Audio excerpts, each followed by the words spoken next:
এই মুহূর্তে দরকার সেনাবাহিনী সরকার। ও চমৎকার। হ্যাঁ, এই মুহূর্তে দরকার সেনাবাহিনী সরকার। কত সুন্দর ই দেয়, ওই মিছিল দেয়। আরে ওই রিফেন আওয়ামী লীগ প্রতিষ্ঠিত করার জন্য সেনাবাহিনীকে ক্ষমতা নিতে চাচ্ছ। তোমরা তো আওয়ামী লীগের দোসর, তোমাদেরকে আমি দেখছি। কিন্তু অতএব বিপি নূরের উপরে যেই কাল রাত্রে ন্যাক্কারজনক ঘটনা ঘটছে, সেনাবাহিনী পুলিশ সমানে পিটাইছে, পিটাইয়ে রক্তাক্ত করছে। তার মেরে ফেলার উদ্দেশ্যে এই সেনাবাহিনী আর পুলিশ প্রশাসন এগুলো করছে। তার সাথে সাথে আর একটা টি শার্ট ফেন্দনে রংটা হইলো আপনার মেরুন কালারের রং, মানে লালচা বেগুনি এই টাইপের একটা হবে। সেই লোকটা কে? আমরা তো মনে করছিলাম যে গোয়েন্দা বিভাগের লোক।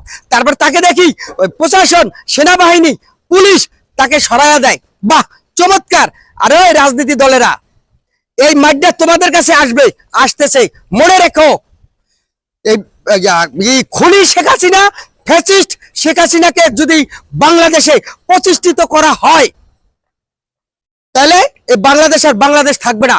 এই বিএনপি রে দেখলাম, জামাত ইসলামে দেখলাম, বিভিন্ন রাজনীতি দলদেরকে দেখলাম যে হারাই দিছে, বার্তা দিছে, নিন্দা জানাইছে। আরে ওই বাসুরের নাম লইতে কি শরম লাগে? বাসুরের নাম। হ্যাঁ, সেনাবাহিনী তোমাদেরকে ক্ষমতা নিয়ে আসবে, প্রশাসন ক্ষমতা নিয়ে আসবে, তাহলে আমাদের মতো সাধারণ জনগণের দরকার কি? সাধারণ জনগণ ভোট দিতে যাবে না নাকি? ওই ফ্যাসিস্টদের মতো ভোট দেওয়া লাগবে না, ভোট ছাড়াই তোমরা ক্ষমতায় যাবা, এটাই তো চাচ্ছ, তাই না? ওই সেনাবাহিনীর নাম লইতে তোমাদের ভয় কাঁপে, কিন্তু আমাদের সাধারণ জনগণের ভয় লাগে না।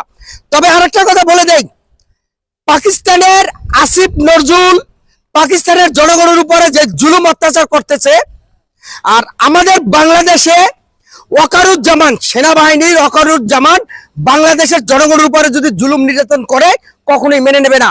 আবার একটা 24-এর মতো গণ আন্দোলন হবে, একদম আওয়ামী লীগের মতো হবে। এই প্রশাসন সেনাবাহিনীর একদম আওয়ামী লীগের মতো হবে, কথাটা বলে দিলাম। রাজনীতি দলেরা তোমরা কান খুলে শুনে রাখো, সেনাবাহিনী ক্ষমতায় আনার ক্ষমতা রাখবে না এই নির্বাচনে। তোমরা এখনো সময় আছে। বিপি নূরের যেভাবে রক্তাক্ত করছে, আহত করছে, সেই রক্তাক্তর আহত তোমাদের কপালে আছে।